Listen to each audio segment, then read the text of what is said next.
Welcome to NBA Now by Chat Sports. I am your host, Nic Rohloff, and on today's show, we have a lot to discuss, the latest news and rumors in the NBA, with the second week of NBA free agency officially starting today. Last Monday was week 1. Well, today starts week 2. But we have a busy show to discuss. Why? Well, there was a pretty big 3-team trade around the association today, including Miami, the Clippers, and then the Utah Jazz. We'll discuss everything that went down there. We'll also look at Bradley Beal, if he is being bought out by the Suns and where he could end up going, plus a Damian Lillard update as well. But make sure you do follow us over on X. Chat Sports is our handle. We post daily content on top of the videos here on our social media page. You'll see coverage of every NBA team, every NFL team, and more. So go give us a follow at Chat Sports right now. That link's in the description and comments of today's video.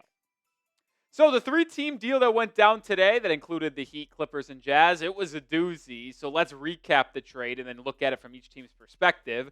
Miami, they received Norman Powell, which was a stunning move from their end. The Clippers grabbed John Collins from the Utah Jazz, and then to facilitate the deal, Utah ultimately gets Kevin Love and Kyle Anderson, 2 players from Miami, and a second-round pick from the Los Angeles Clippers. And I'll be honest, I'm pretty stunned by this deal. Now, most people might know that I do cover the Miami Heat here, and it was specifically stunning to me as we broke it down on the Heat Report by Chat Sports. But from a macro, NBA league perspective, I am still surprised. To me, I don't fully understand why the Clippers would make this deal. Now, it has been reported a little bit that Los Angeles has been hesitant to give Norman Powell an extension, and Powell was an expiring $20.4 million contract. But John Collins is also an expiring contract at $26 million.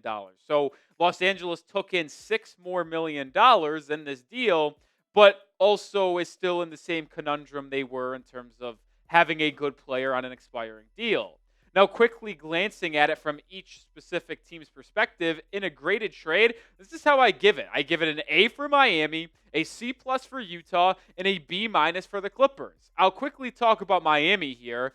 They were at the max 15 roster spots, and they are looking to deal Andrew Wiggins, looking to deal Terry Rozier, and it just made it incredibly difficult to make a trade happen because of those 2 players' respective contracts, with them not having any roster flexibility. Well, Miami now creates an open roster spot, gets rid of 2 players that weren't going to be in the rotation in Kyle Anderson and Kevin Love, and acquire a game-changing player in Norman Powell who can fit their lineup perfectly, provide them shooting after they lost Duncan Robinson, but also provide them with an asset that they can flip at the trade deadline for a first-round pick, and they didn't have to attach any draft capital to acquire Norman Powell. This is a great move for Miami. Utah, I give it a C+ because they gave up John Collins for a second-round pick. That's pretty much all it was.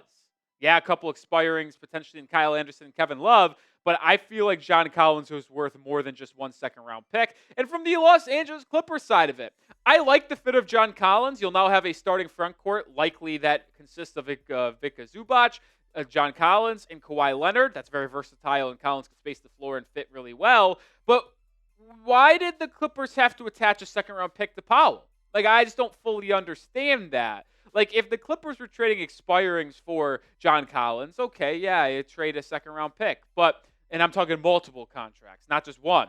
But Powell had an incredible season last year, and I'm not so sure that in a vacuum, Powell is worse than Collins. Heck, I would probably argue that Powell might be the better basketball player here. Norman Powell is on the floor more consistently. He was an incredible floor spacer for them last season, giving them 22 points a night on incredible efficient shooting. You see the numbers. He was an absolute marksman. Many people thought he could have been considered for an all-star appearance last season with how well he played. And John Collins, yes, he had a really good season for Utah as well, but he only played 40 games. And, yeah, he fits that roster, but I'll be honest, and I don't think I'm biased to saying this, and I want to hear the people's thoughts in the comment section as well. I think in a flat vacuum, Norman Powell is the better basketball player. Collins is a solid defender, sure, but he's not the best. And I don't think Norman Powell is a negative defender. Norman Powell is an elite shooter, top 10 in the NBA. He can shoot 45% on movement threes a year ago, shot 40% on spot ups, and he could put the ball on the deck a little bit. Like, I think Powell's a really, really good player, and I get it if Los Angeles didn't want to extend him and they viewed Collins as a better fit. Collins is also younger by 5 years. He's 27. Powell's 32. But, like, I just don't think it's that crazy to me to say that Powell's the better player, and that I don't understand why the Clippers had to attach a second-round pick to get rid of Norman Powell, in my opinion. But I think it's an interesting trade for all three teams. Utah, not so much, but Miami and Los Angeles for sure. I think they both come out of it with a good player. But let me know, who won the trade in your opinion? Miami, the Clippers, or the Jazz? Personally, I do think the Heat won it, being able to get off Kevin Love and Kyle Anderson, create a roster spot, take in Norman Powell as an asset, and not have to attach any picks to moving off of Love or Anderson. But let me know your thoughts down in the comments. Let's transition over to Bradley Beal, because is he going to be bought out by the Phoenix Suns? It seems like it is heading that way. And if you're watching this and he already did get bought out, well, just know we were telling you about it first. John Gabadero, the Suns reporter, tweeted out over the weekend that a resolution around Bradley Beal is expected to come in 24 to 48 hours. And there is obviously no interest in anyone trading for Beal's contract, where he's getting paid $55 and $59 million over the next 2 seasons. And Mark Stein reported that Bradley Beal is already actively exploring options with other teams in anticipation of being bought out. It's going to be similar to the Damian Lillard situation, where the Suns waive and stretch Bradley Beal to not have $55 million in dead cap this year, but probably about $23 million in dead cap over 5 years rather than massive in 2 seasons. But it seems like everything is pointing towards Bradley Beal being bought out. Like, I have no problem in saying right now, before it happens, it's going to happen, and he is going to be a unrestricted free agent. So he now joins probably top 7 free agents out there. Like, I want to make it abundantly clear, like, I do not think Bradley Beal is a bad basketball player. I just simply don't. Like, he, when on the floor, is very, very solid. Now, you might argue he is the Joel Embiid of backcourt players, because he's only played in like 250 games over the last 5 seasons, playing in 53 games specifically over the last 2 years with the Phoenix Suns. But you see, his production on the court is not the issue when it comes to Bradley Beal. It's not. Like, he's still an efficient scorer that gives you 15-plus points per game on good efficiency. The issue with Bradley Beal is that he's getting paid $50-plus million to not be a top 2 player on a team, which that can't happen, and he is injured too often. So when you account for the injuries, his inability to be a top 2 player on a contending team, that is where it's like, okay, we can't be paying this guy $55 million. So any team that's going to get him for, I don't know, probably the biannual $5 million, like, I don't know if it's going to be the full mid-level of $14 million, whoever gets him at that kind of price point, it's ultimately going to be a steal, because Beal is still very, very capable of being a third option offensively and an efficient backcourt scorer.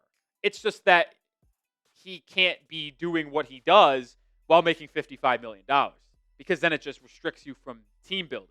But his play style and his productivity at 15 mil, well, now we're talking about a really good asset in the NBA. Make sure you do subscribe to the channel. We're going to talk about where he could end up going in a second, but we break down news, rumors, trades, and everything around free agency here at Chat Sports. So hit that sub button and join us here for top-notch coverage of the sports world on YouTube. These are the 5 teams that I expect to show interest in Bradley Beal. I think after trading the services of Norman Powell, the Los Angeles Clippers are going to be interested. The Milwaukee Bucks are certainly going to hold interest. They held interest in Beal when he was originally traded from Washington 3 seasons ago. Golden State, the Lakers, and the Denver Nuggets are the 3 teams that are expected to show interest as well. Now, I believe the Los Angeles Clippers are going to be the top suitor for Bradley Beal. And to me, that becomes abundantly clear after they traded Norman Powell. When you look at that backcourt, yeah, they have Bogdan Bogdanovic. They have Chris Dunn to pair up with James Harden, but they don't have any really good productivity players, I should say. I meant to say productive. I don't know. I was having a hard time finding my words there. That can help out that backcourt. He can be a good off-the-bench scorer. He can be someone that plays alongside Harden, although I don't think it fits that well. But the way the Clippers have operated this offseason, it just feels like everything is pointing towards them going after Bradley Beal on the open market, especially after this Norman Powell trade. And I bet Bradley would be very intrigued with the Los Angeles Clippers since there is that roster opening there after the Powell deal.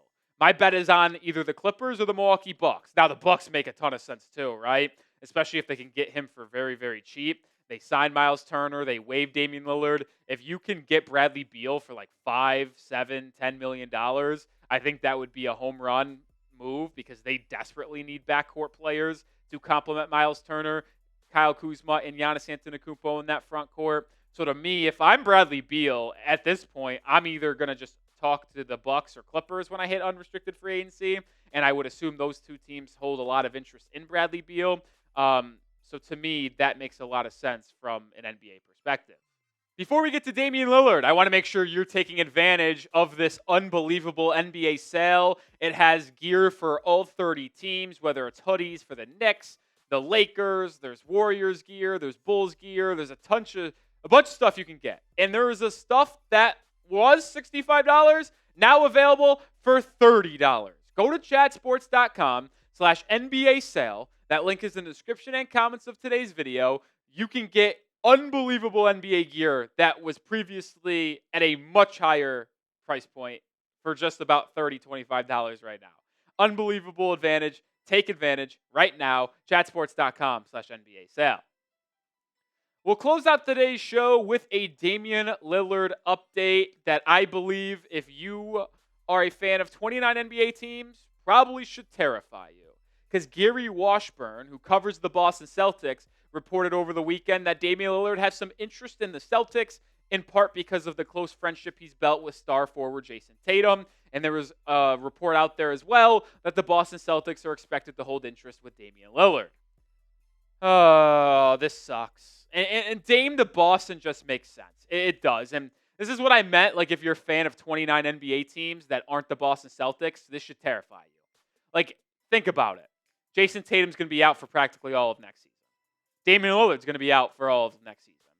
They signed Dame to a multi-year deal. They let him rehab in their building. They probably missed the playoffs or at best are first-round exits with Jaylen Brown and Anthony Simons if they end up keeping them. And then they just have Dame and Jason Tatum coming back to join Jaylen Brown, Derek White, and company in 2026. I mean, that's just unfair. Well, guess what? Life isn't fair.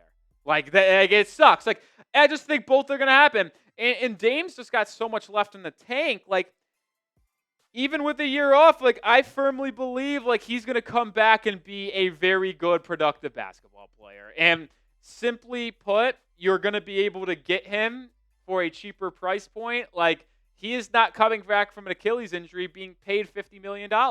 He's going to be coming back from this Achilles injury being paid at most the mid-level at $14 million. So to be able to have a player of Dame's caliber for that price point alongside potentially Tatum, Jaylen Brown, Derek White, shit ain't fair, man. And I hate that the Celtics are probably the team that is going to sign Damian Lillard. But predict it for me. Where does Dame sign? Get down in the comments and say the team that you believe ultimately pulls off a Damian Lillard signing. I don't think anything's going to happen anytime soon, but let me know your prediction down in the comments. The top 5 Dame destinations are as follows in my book. I think Boston's on there. Miami, I think, is still on there. Him and Norman Powell have a good relationship, so maybe that could influence Dame to sign with the Heat. And we know Miami's always going to show interest in Dame. Dame's going to show interest in the Heat. Golden State, the Lakers, and Portland are all going to be teams that are potentially in the mix for Damian Lillard as well. But as I mentioned, I hate it, but it's going to probably be the Boston Celtics. Like, I just have a hard time seeing Dame ending up anywhere else. I hope he does go somewhere else because I think it could be scary season for the NBA in 2026 if Dame does go to Beantown to join up with Tatum and the crew. But it just makes too much sense from Dame's perspective, makes too much sense from Boston's perspective to where it's probably going to happen. And then the Celtics are probably going to win the championship in 2026 if the Thunder are not going to three-peat or something like that. Man, it stinks. Sorry if you're a Celtics fan that I was so negative, but I just don't want it to happen. All right, I'll do it for today's show. Appreciate everybody who tuned in and hung out with us here. I am Nic Rohloff, bringing you more NBA content on the weekly here. But make sure you do follow us over on X. Chat Sports is the handle for more daily sports coverage.